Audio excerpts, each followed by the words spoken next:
I'm just here to make money. 4 months out of the action, I'm guessing you can use it. And you can't? Oh, I heard about Tony. People are gonna be looking at you. I figure you set up a couple of new deals, come back strong. Oh, you're here to give me advice. Now, is that free or you're charging me 15%? I can still put action your way, you know that.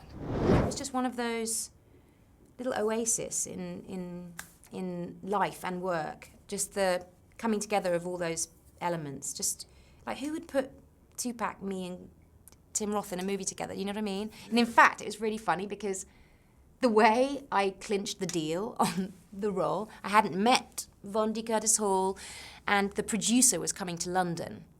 And Thandie was like, well, meet her and see how, you know. And so we had, you know, the usual drink together. And I said, well, do you want to come out? Come out with me tonight. And so I took him to a rave, okay? To this club night in London. And he got lost. And I think, like, he woke up the next morning, didn't know where he was, he couldn't remember anything. And so he called Thandie and was like, I just had the night of my life. And, you know, I wasn't entirely responsible, but literally because this guy had just basically gone rogue, this producer, and he thought that it was all my doing. So Thandie liked that, and so then I got the role. Because this is a big deal for all of us, you know, to launch it. It's DirecTV's first show, and I felt like they really knew what they were doing, partly by how they just allowed us to be creative and they trusted us. They hired really good people, and that freedom meant that we could really just, they gave us a confidence, you know. So you know, we're a great team, everybody over at Direct, and you know, all the cast and the crew. We were a really, really great team, and it's just so special to be able to give it back, right. You know, and just so you saying that and saying that it really feels like you can feel it, and you know, that moment got you. There's something there that's going to sort of intrigue just about everybody. So right. I hope it does. And Tupac, what a brilliant young man. You know, 24 years old. Such a good actor. It's just so much potential. Music, it's you know, to see him now. I remember when we were doing Good Deeds, the song that they chose for me to sort of listen to on my iPod was Tupac and Machiavelli.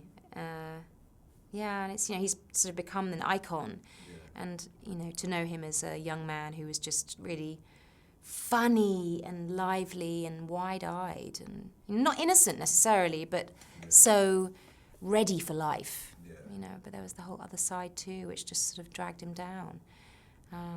Anyway, we honour him by talking about him now, which is really lovely. I just finished Mission Impossible, and I'd been offered this other huge movie. I'd been away from London for 9 months doing Mission Impossible, and my husband and I just got married, and we talked about starting a family.